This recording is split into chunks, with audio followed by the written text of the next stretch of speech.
Olá, amigos do canal. Sejam bem-vindos. E por favor, ajude nosso canal a crescer. Curte, compartilhe e inscreva-se.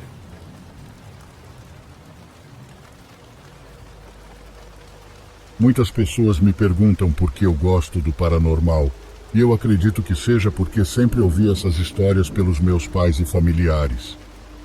Mesmo ouvindo, nunca havia acontecido nada comigo, até o que ocorre na história que estou prestes a contar.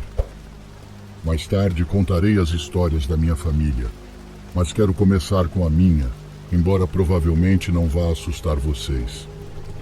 Em 2020, quando começou a pandemia, tive uma queda muito forte nas minhas emoções, sentimentos e problemas, o que me levou a uma depressão. Foram vários meses nessa situação. Dias sem vontade de me levantar para trabalhar, sem vontade de viver, sem comer e em silêncio, até que certas coisas aconteceram e eu consegui identificar o que estava acontecendo, decidindo que precisava melhorar. O diagnóstico de depressão clínica veio acompanhado de apoio psicológico e psiquiátrico, que felizmente começaram a ter efeitos no meu corpo e na minha mente.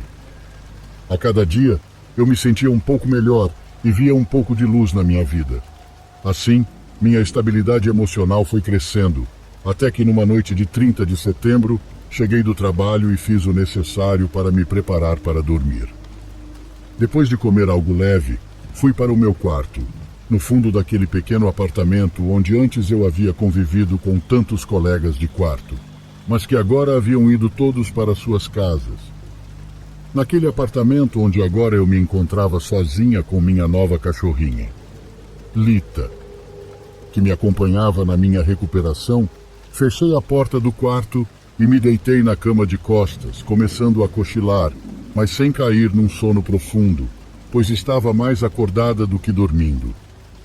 Poucos minutos depois, comecei a vislumbrar do lado direito da cama uma cena, é assim que posso chamá-la. Uma cena com uma luz amarela, como se a origem dessa luz não fosse natural ou do sol, mas sim de uma lâmpada. Ao prestar atenção à cena, comecei a ver detalhes muito interessantes, como colinas com plantas, grama com muitas flores, casas enormes, carros incríveis, viagens, joias, dinheiro e até uma espécie de trono. A cena me proporcionava um sentimento de poder inimaginável.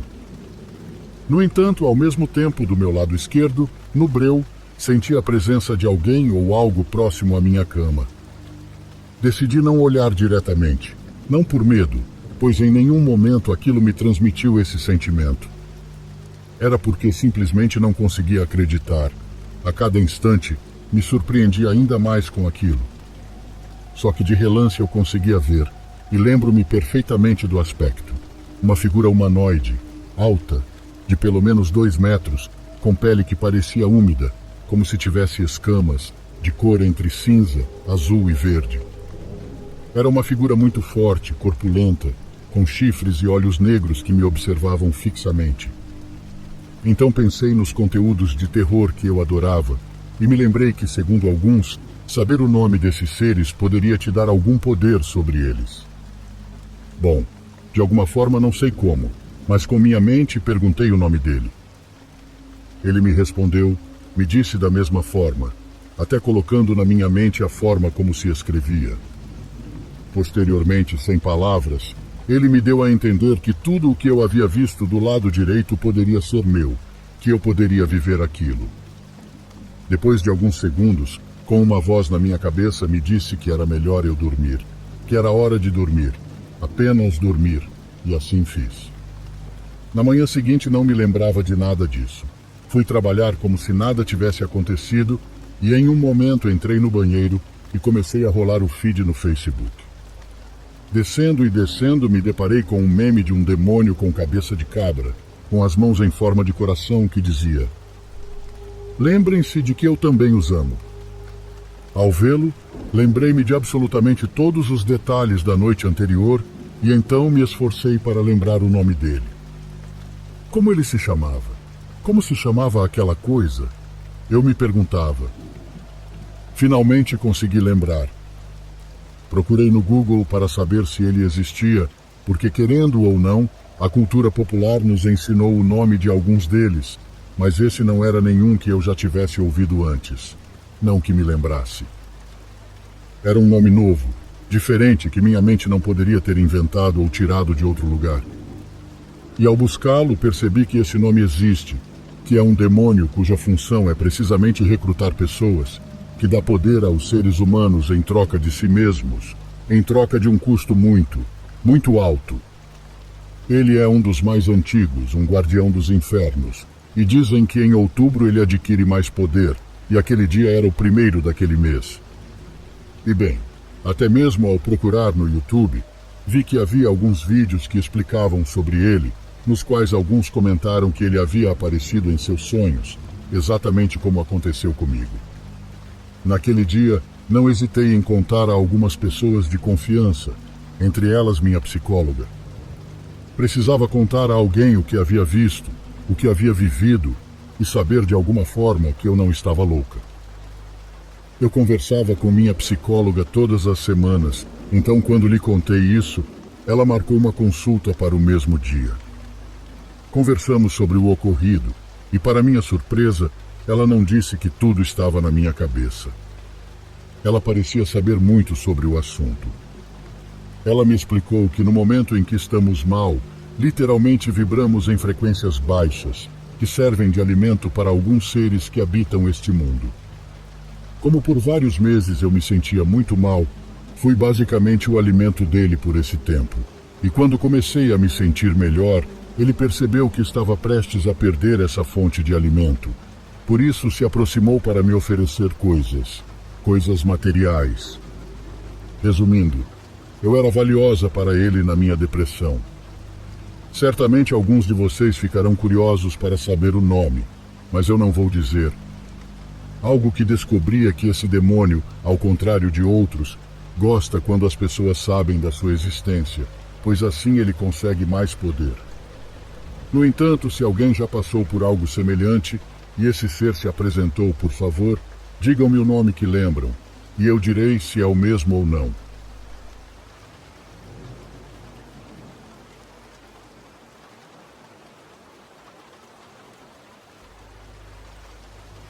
Quando eu era mais jovem, a casa da minha infância era o lugar perfeito para encontros improvisados. Havia algumas razões para isso. Meu pai tinha um enorme espaço no porão, quase como uma caverna, com um estoque praticamente ilimitado de cerveja e outras bebidas. Além disso, meus pais geralmente nos deixavam beber lá embaixo e nos deixavam em paz. Eu morava em um terreno bem grande, e minha casa fazia divisa com uma floresta de tamanho razoável. Se você atravessasse a floresta a partir da minha casa, acabaria em uma estrada de terra. Do outro lado da estrada, havia um reservatório, um lugar que sempre teve meu coração desde criança. Eu fiz incontáveis buracos na cerca, tantos que a comissão de água parou de consertá-los. Afinal, é ilegal para civis invadirem a área do reservatório. Mas quando criança, aquele era meu refúgio. Eu ia lá para fumar, fugir dos meus pais, nadar e pensar. Era realmente um lugar bonito, provavelmente a única coisa que sinto falta daquela época. Meus amigos e eu estávamos jogando uma partida de sinuca no meu porão, com música eletrônica alta de fundo, quando meu amigo Chester teve a brilhante ideia de fazermos uma caminhada pela floresta até o reservatório. O tédio já estava batendo, então todos concordamos. Além disso, o sol ainda não tinha se posto, então não seria um pesadelo tentar nos orientar. Éramos 5. Eu, Chester, Rick, Jasper e Hassan. Não me lembro de muitos detalhes, mas tenho quase certeza de que Rick e Hassan pegaram algumas cervejas quentes para beber no caminho. Eles eram os que mais bebiam do nosso grupo de amigos. Eu já tinha tomado algumas bebidas, então não queria exagerar. O reservatório era enorme, então, mesmo após atravessar a cerca, ainda tínhamos um bom trecho para andar. A floresta ainda estava um pouco lamacenta por causa da chuva anterior, mas já estávamos comprometidos com o plano. Havia um penhasco do lado mais próximo, onde costumávamos ficar, e foi para lá que fomos naquela noite. Depois de um tempo, decidimos continuar andando e nos instalar do outro lado do reservatório. Para chegar lá, precisaríamos caminhar ao longo do lado mais próximo até o final, onde poderíamos atravessar para o outro lado. Com isso, caminharíamos até chegar a uma seção muito suave, que costumávamos chamar de praia. Depois de cerca de 20 minutos de caminhada, finalmente chegamos ao outro lado do reservatório.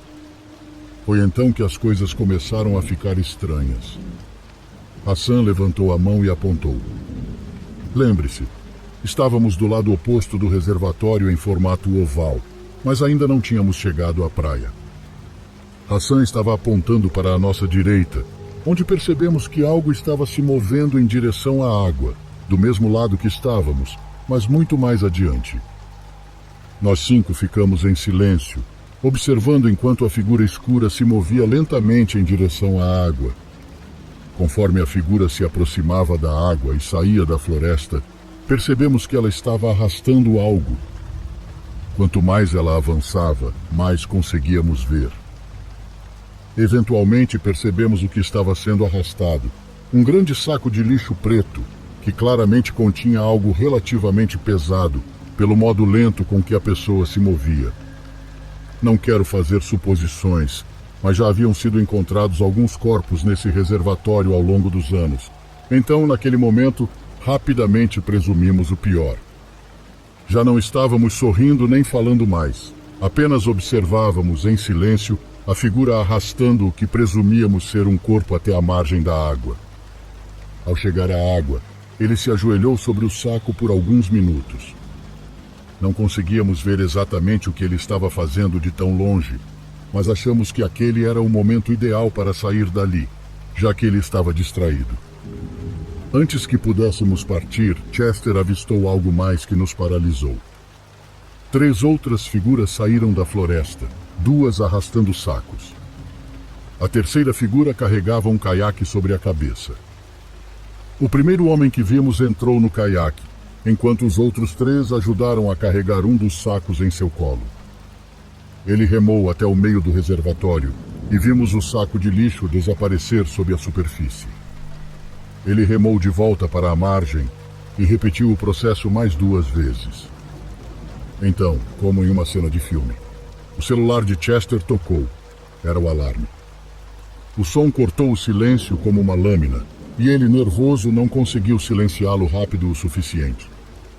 Os 4 homens congelaram e se viraram em nossa direção, e foi aí que corremos. E assim a santidade do reservatório no meu quintal se foi para sempre. Rick olhou por cima do ombro e gritou que eles estavam nos seguindo. Foi o momento mais assustador da minha vida.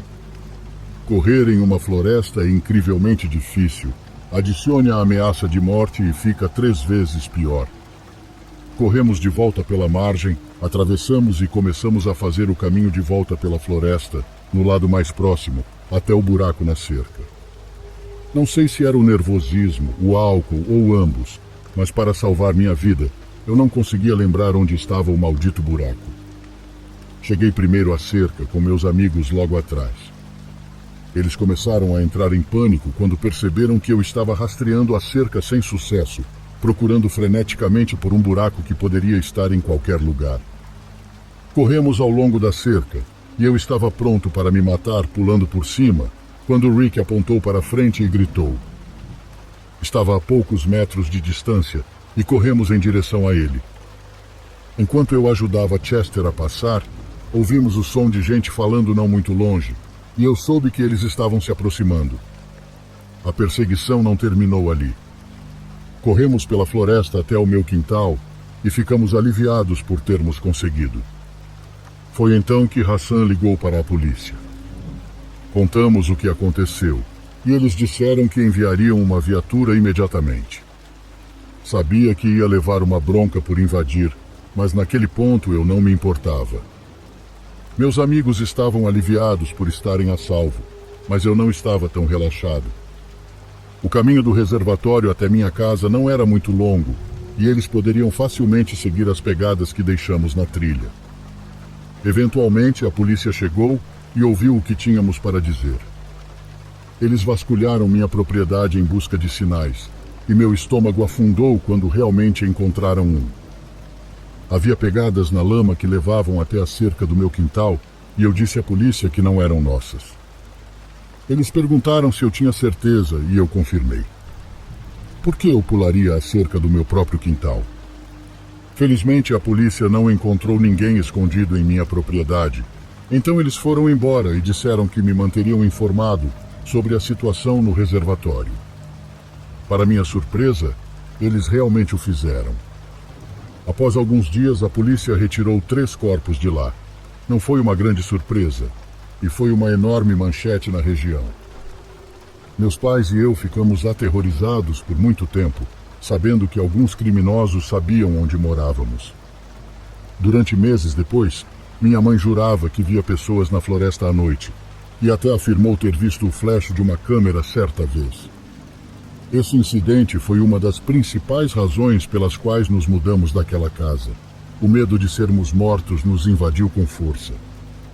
Avançando para os dias de hoje, pelo que sei, a polícia nunca conseguiu encontrar nenhuma conexão ou fazer prisões. A razão pela qual estou escrevendo sobre isso agora é porque recentemente me deparei com um artigo de notícias deprimente. Aparentemente, um adolescente se afogou naquele lugar, o que me trouxe todas essas memórias de volta. Aquele lugar é definitivamente amaldiçoado e ainda me pergunto sobre todas as tragédias que podem ter acontecido lá sem que ninguém soubesse.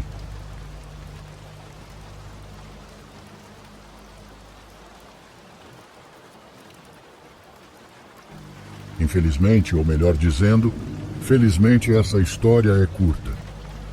Foi há cerca de 4 anos. Vou manter o local exato vago para preservar o anonimato, mas direi que foi em Santo André.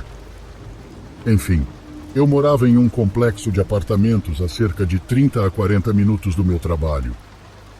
Eu fazia parte do turno da noite no meu emprego da época. Tinha que dirigir por uma longa estrada, em sua maioria deserta, em direção à minha casa. Isso durava cerca de 10 minutos antes de eu entrar em uma área suburbana menor e mais rural. Foi aí que aconteceu. Devia ser um pouco mais de 11 horas ou talvez até meia-noite, o horário habitual em que eu saía do trabalho. Eu estava apenas dirigindo, ouvindo música ou um podcast. Não me lembro exatamente. Eu estava muito cansado do trabalho. Estava relaxando e dirigindo quando meus faróis iluminaram algo à minha direita, na vala ao longo da estrada.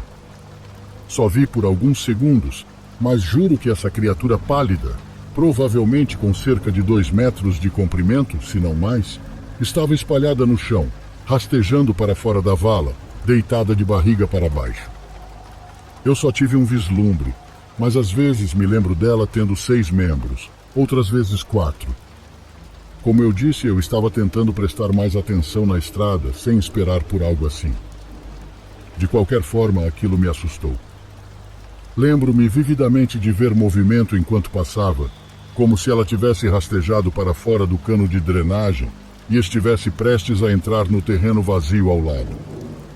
Um de seus membros longos, finos e esguios se estendeu para cima, colocando sua mão direita para se puxar ainda mais.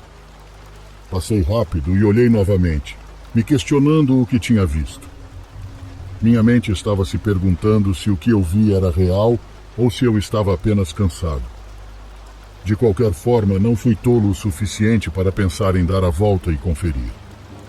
Durante todo o caminho de volta para casa, continuei dirigindo e dizendo a mim mesmo que era apenas um jeito estranho como meus faróis estavam projetando sombras nas pedras da vala.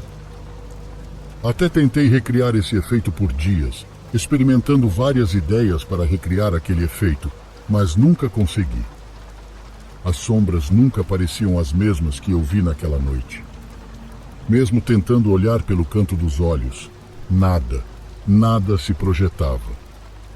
Perguntei aos meus colegas de trabalho nos dias seguintes se eles já tinham visto algo parecido com o que descrevi, mas para minha decepção, eles desdenharam, brincando e perguntando: "Você também viu um saci?" Gostaria de poder dizer que vi aquilo de novo, mas não vi. E honestamente estou feliz por isso. Isso significa que posso continuar dizendo a mim mesmo que não teve nada a ver com algo além da minha imaginação. Mesmo assim, uma pequena parte da minha mente pensa o contrário. A melhor descrição que tenho para o que vi naquela noite são aquelas coisas sobre as quais já ouvi falar em um filme, os crawlers. Na verdade, até comecei a seguir grupos online que falam sobre avistamentos como esse agora. Contei isso para várias pessoas, mas algumas desdenham. Para ser honesto, ainda espero que não tenha sido nada além dos meus faróis e sombras, mas nunca terei certeza.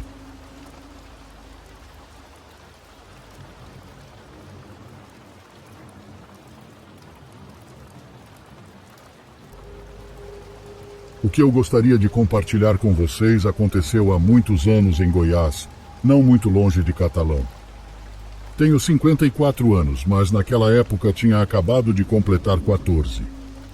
Venho de uma comunidade muito pobre, e meu pai, desde jovem, deu um jeito de adquirir algumas grandes propriedades de terra. Como as parcelas eram extensas, ele se dava ao luxo de alugá-las para plantio ou para que alguns fazendeiros pudessem pastar seus gados. Com o tempo, abriram uma estrada ao lado de um dos terrenos do meu pai. Muitas pessoas passavam por lá diariamente, o que valorizou muito uma das propriedades. Para muitos isso seria uma oportunidade de ouro, vender a um bom preço, mas meu pai sempre foi muito teimoso nesses assuntos. Muitas pessoas tentaram convencê-lo a vender, mas ele não queria. Até que uma tarde, uma caminhonete preta do ano estacionou em frente à nossa casa.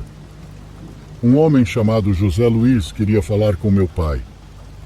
Dissemos que ele podia entrar e eles conversaram por um bom tempo. No final, esse homem conseguiu convencer meu pai e acertaram um preço. O acordo era que meu pai receberia um quarto do valor total, o qual seria entregue em 3 dias.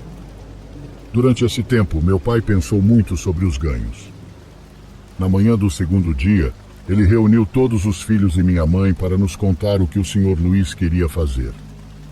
A ideia dele era construir um posto de gasolina com uma loja grande para que as pessoas das fazendas mais distantes pudessem parar lá para comprar ou abastecer.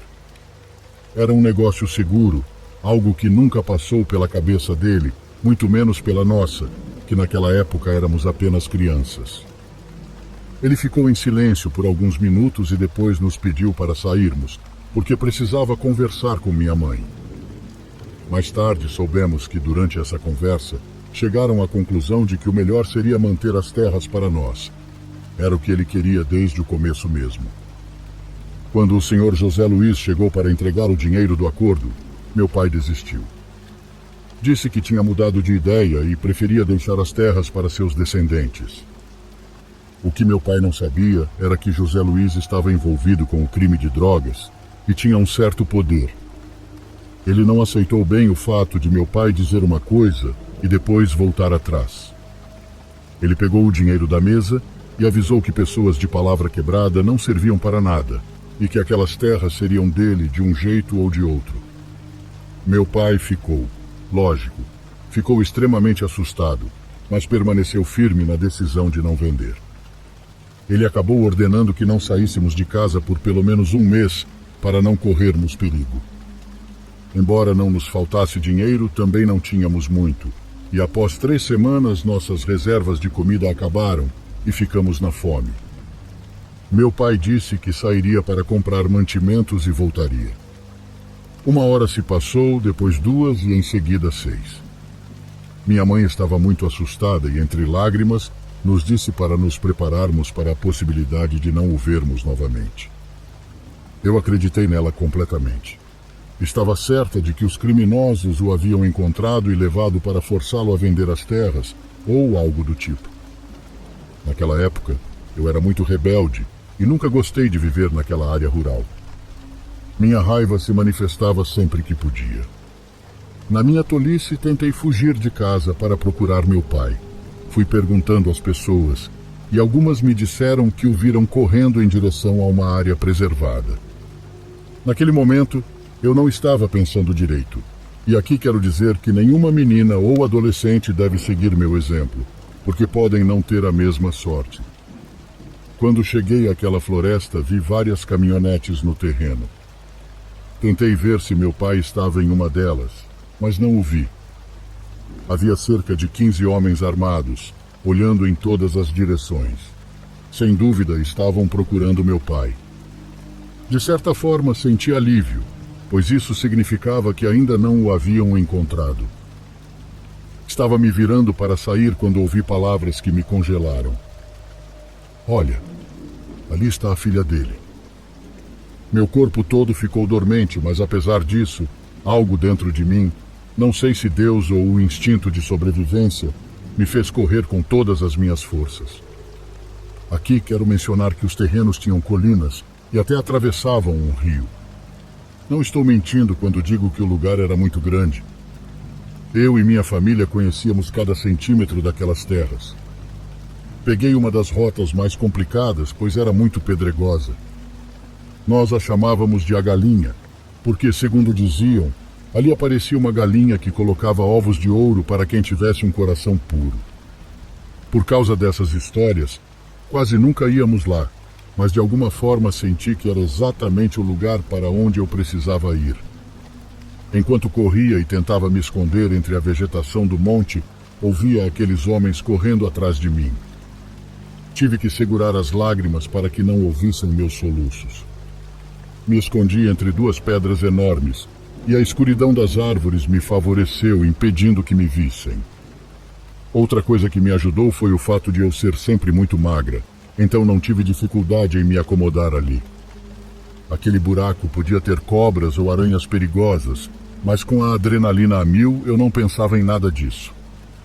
Fiquei ali, imóvel, sem fazer um ruído até que anoiteceu. Não sei que horas eram exatamente, mas em algum momento da madrugada, as caminhonetes se foram.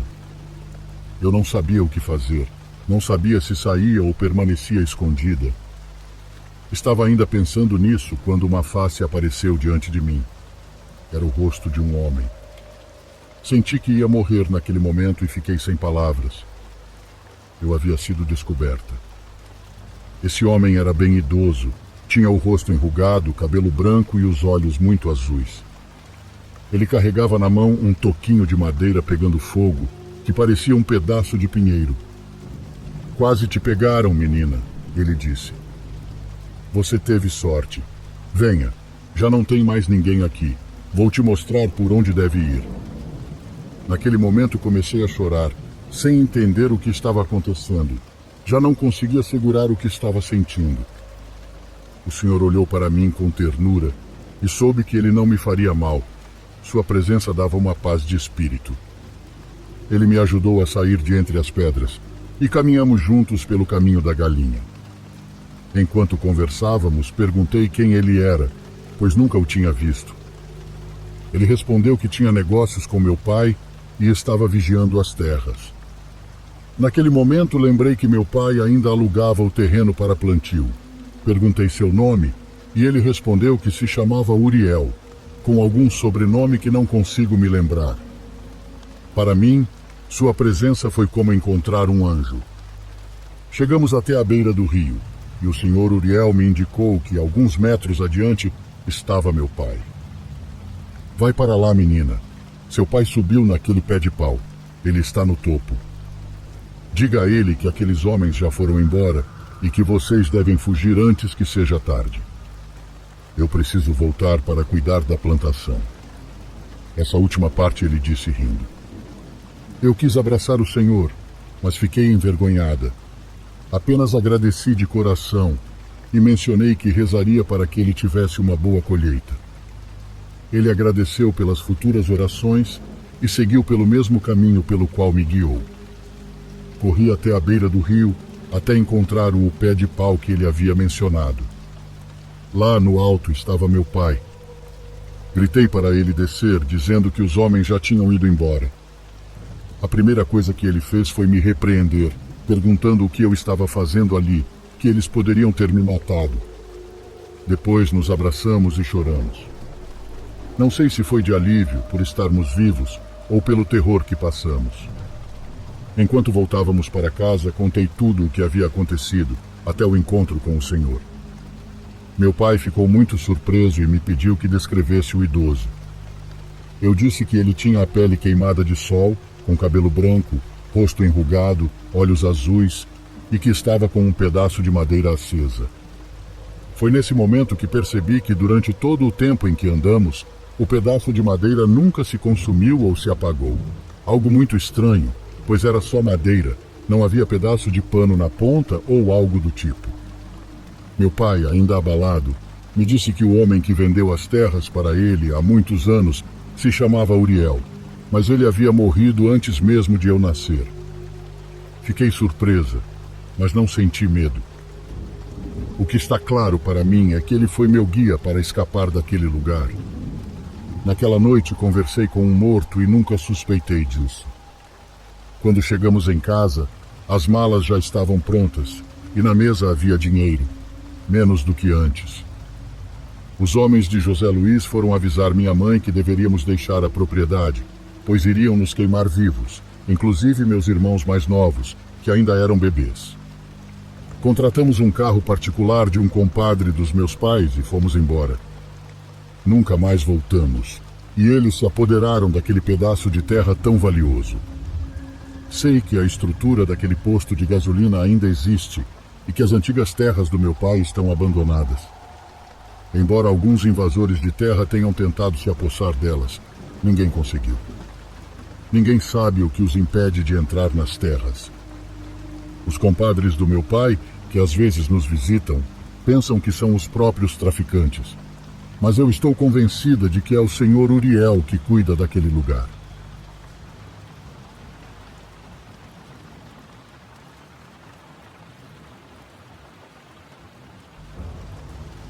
Tenho uma experiência que gostaria de compartilhar.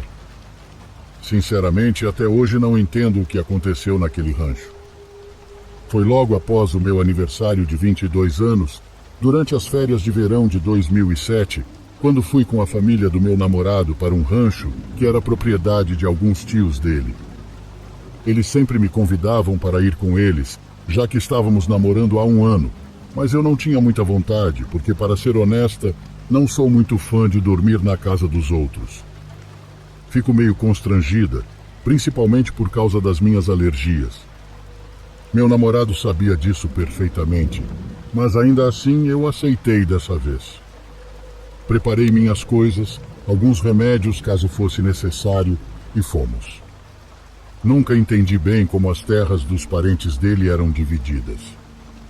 Da mesma forma, não é necessário descrever tudo, apenas o lugar onde ficamos. E não sei se isso tem a ver com o que aconteceu, mas qualquer detalhe pode ser importante.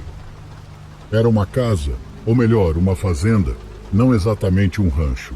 Era muito bonita, com muitas plantas em vasos, pintada em várias cores, e com muitos quartos, localizada no interior de São Paulo. Ao redor, só havia terras que pareciam ser usadas para plantação. Estavam colhendo ou simplesmente remodelando o que já havia ali, por isso não exploramos muito o local. Meu namorado foi algumas vezes dar uma olhada, enquanto eu fiquei com minha sogra, porque havia muita terra solta e úmida por lá. Durante o nosso primeiro jantar, percebi a fascinação da família pelos animais. Eu sabia que os pais e irmãos do meu namorado tinham animais, mas não imaginei que fosse algo que se estendesse aos outros familiares. Isso se aplicava aos tios e primos, alguns dos quais conheci naquele dia. Achei muito bonito, porque raramente vi um carinho tão real pelos animais. No rancho eles tinham 3 cães, um gato e algumas cabras que ficavam do lado de fora, mas também falavam bastante sobre os animais que tinham em suas próprias casas. Passamos um bom tempo conversando e compartilhando histórias. Eu também contei sobre minha cachorrinha. E então um dos tios fez um comentário sobre um animal chamado Guerreiro. Não entendi se era um gato, um cachorro ou algum outro animal, porque ele apenas disse algo como: "O Guerreiro também vive aqui há anos." Para minha surpresa, todos o ignoraram. Percebi isso porque o tio continuava insistindo para que não esquecessem dele, e vi sua esposa fazer um gesto para que ele mudasse de assunto.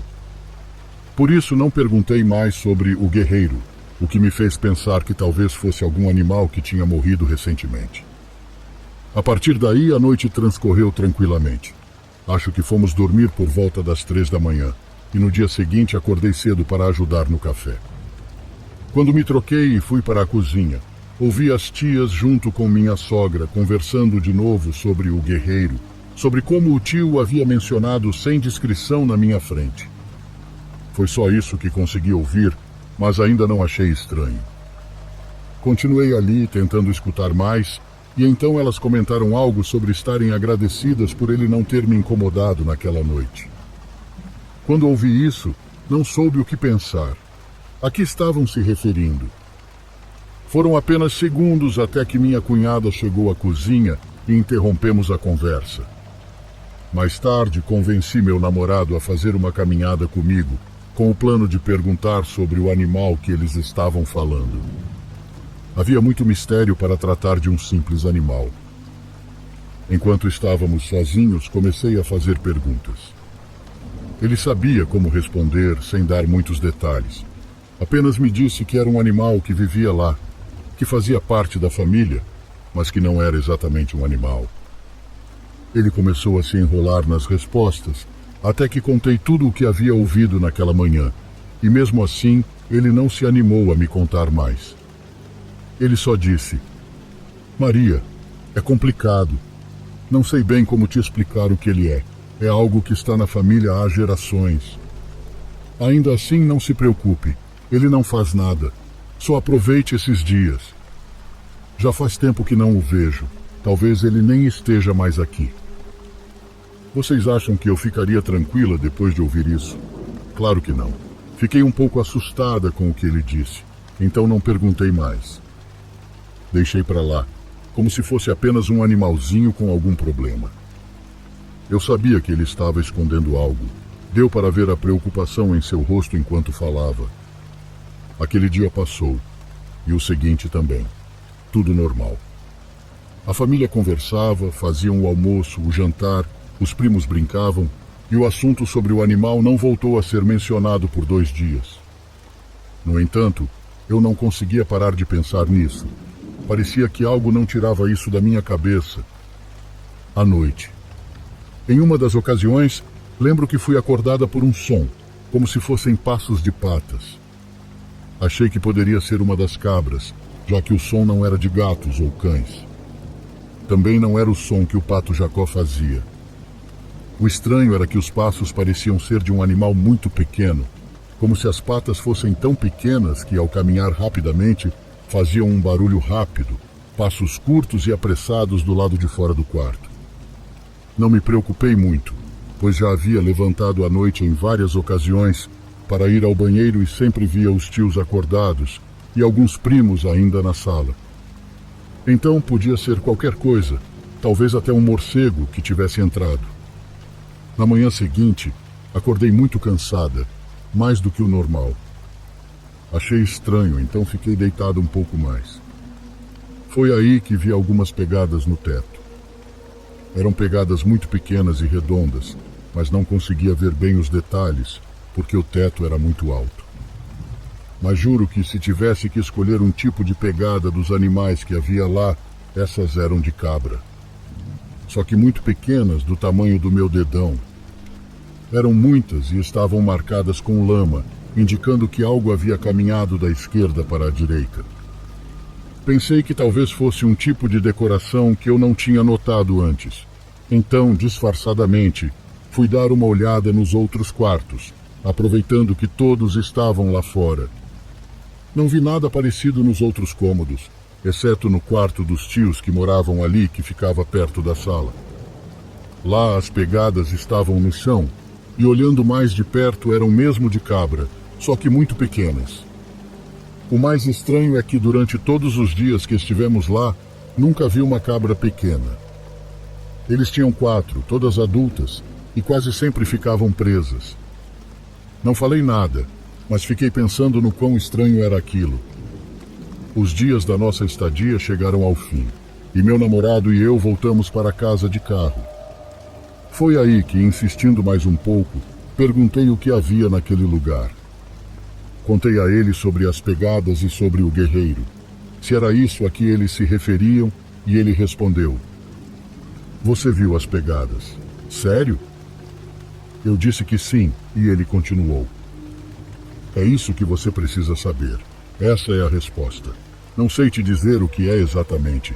Só vi uma vez quando era pequeno. O que eu vi parecia uma cabra preta que andava pela casa à noite em 2 patas, bem pequena. Achei que ele estava brincando comigo até que, ao mencionar que a cabra andava em 2 patas, sua voz falhou. Ele também me disse que preferia, assim como a maioria da família, não falar sobre isso. Seu avô, que já havia falecido, encontrou o guerreiro quando os tios dele ainda eram crianças. Mas todos perceberam que não era exatamente uma cabra. E caso realmente fosse, parecia com aqueles animais que nascem com anomalias genéticas. Além disso, ele me disse que quase nunca o viam, mas sabiam que ele sempre estava lá, no rancho.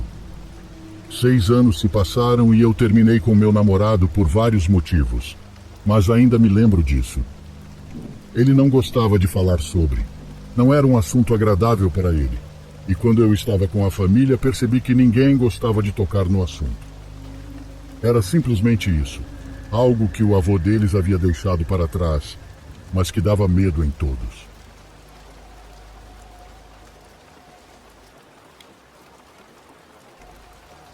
Como essa história é muito pessoal, não vou dar sobrenomes nem outros detalhes para não ofender os membros da minha família que estiveram envolvidos.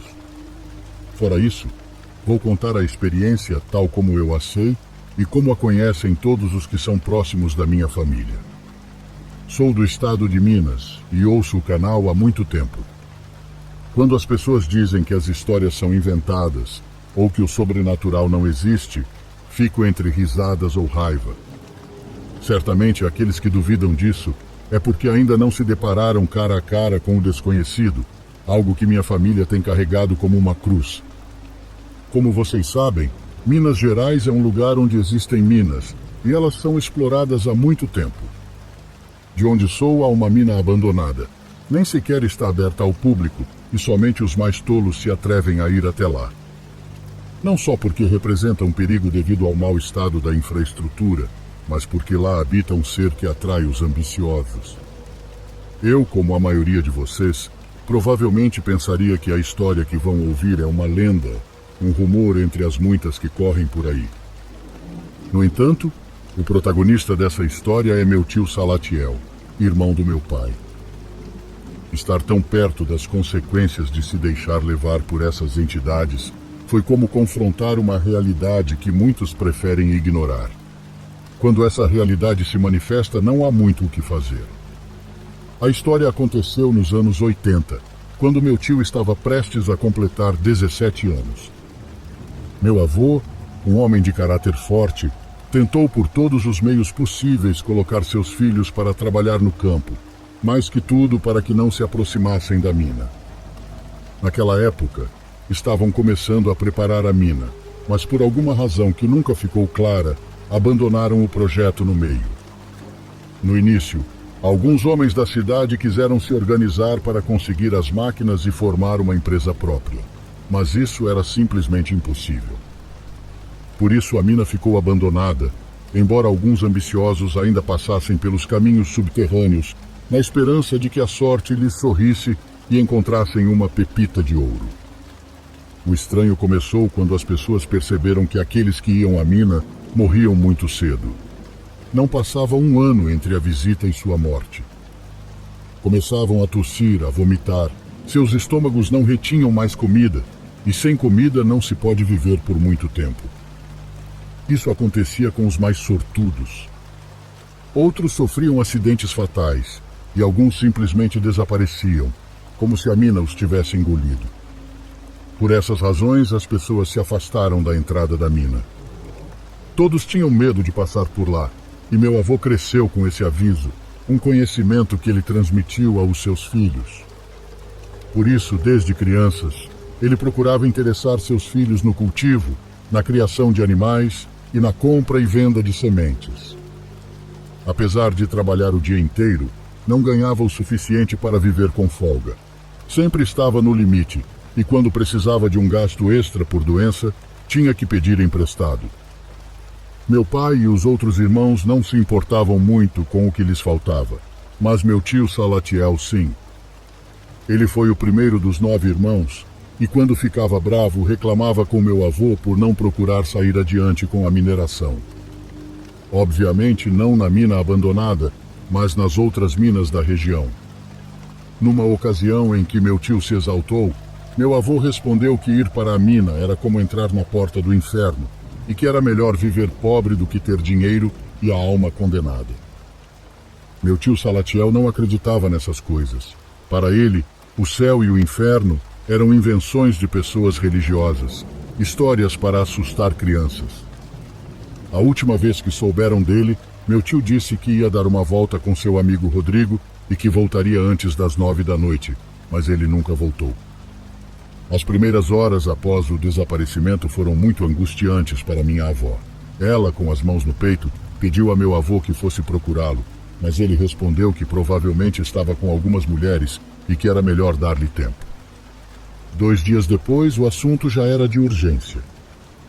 Meu pai foi com meu avô à casa de Rodrigo. Quem os atendeu foi a mãe de Rodrigo, muito preocupada, pois seu filho havia chegado à noite, suando e falando coisas sem sentido. A mãe achou que ele estava bêbado e não deu atenção, mas no dia seguinte percebeu que Rodrigo estava em delírio, sofrendo convulsões constantes. Já fazia 2 dias que estavam lhe tratando com remédios caseiros. O homem que estava curando disse que Rodrigo havia visto o diabo e por isso estava daquele jeito. Aquilo preocupou muito meu avô. O lugar onde Rodrigo mencionou ter visto essa coisa foi na mina. Meu avô disse ao meu pai para ir com ele até a mina e de fora gritar o nome de Salatiel para que ele saísse, mas foi inútil. Meu pai, o mais novo dos irmãos, em sua inocência, pediu ao meu avô que entrasse na mina, mas ele recusou firmemente. Sem nada mais a fazer, voltaram para casa, esperando alguma notícia que Rodrigo pudesse dar. Uma semana depois, um garoto avisou que Rodrigo havia despertado e estava procurando pelo meu avô para conversar com ele. Meu avô, meu pai, minha avó e 2 dos meus tios foram até a casa de Rodrigo. O rapaz ainda não estava bem. Meu pai disse que ele estava pálido e suando, mas ao menos conseguia falar. Como pôde, Rodrigo contou o que aconteceu naquela noite na mina. Como mencionei, isso foi contado pelo meu pai e meu avô antes de falecer. O amigo do meu tio disse que naquela noite, caindo de bêbados, decidiram explorar o lugar. Entre as pessoas havia uma história de que na entrada da mina havia pepitas de ouro. A chave, segundo meu avô, era não se deixar levar pela ambição. Eles foram até a entrada e com um lampião entraram. Rodrigo disse que em determinado momento parou de ver meu tio e apenas podia ouvi-lo. Meu tio gritava que tinha encontrado o ouro e que ele o seguisse para ajudá-lo. Rodrigo começou a correr procurando onde estava meu tio, mas não encontrava o caminho. Ele seguiu adiante até encontrar uma parede. Não havia mais para onde ir, e meu tio não estava lá. O estranho é que ele ainda conseguia ouvir os gritos, dizendo que o ouro estava à sua frente. Nesse momento, Rodrigo percebeu que aquilo não era normal, e o medo o fez correr de volta. Faltavam poucos metros para a saída quando ele viu uma figura enorme à sua frente. Ele mal conseguiu ver algo daquela criatura, mas a energia maligna que dela emanava era tão forte que não restaram dúvidas de que estava diante de um próprio demônio. Tudo o que esse ser disse foi: "Vá embora." Rodrigo contou que não soube o que aconteceu depois, nem como chegou em casa ou quanto tempo ficou inconsciente. Meu avô perguntou se ele sabia o que aconteceu com seu filho, mas Rodrigo disse que não, e começou a chorar. Depois do que aconteceu, meus avós diziam que era uma das portas do inferno, que o diabo atraía as pessoas com o ouro para uma entrada sem saída. Nunca soubemos o que aconteceu com meu tio Salatiel, e alguns familiares têm outras perspectivas do que ocorreu. Alguns acusaram Rodrigo de matar meu tio, e outros dizem que ele fugiu de casa. Meu avô, porém, nunca acreditou nisso e sempre dizia que algo levou meu tio, pois ele viu bem o estado em que se encontrava Rodrigo. Até hoje, não há um túmulo com o nome dele, nem um lugar para levar flores. Eu não o conheci, mas quando meu pai me conta essa história, vejo em seu rosto a tristeza insuperável de tê-lo perdido dessa maneira.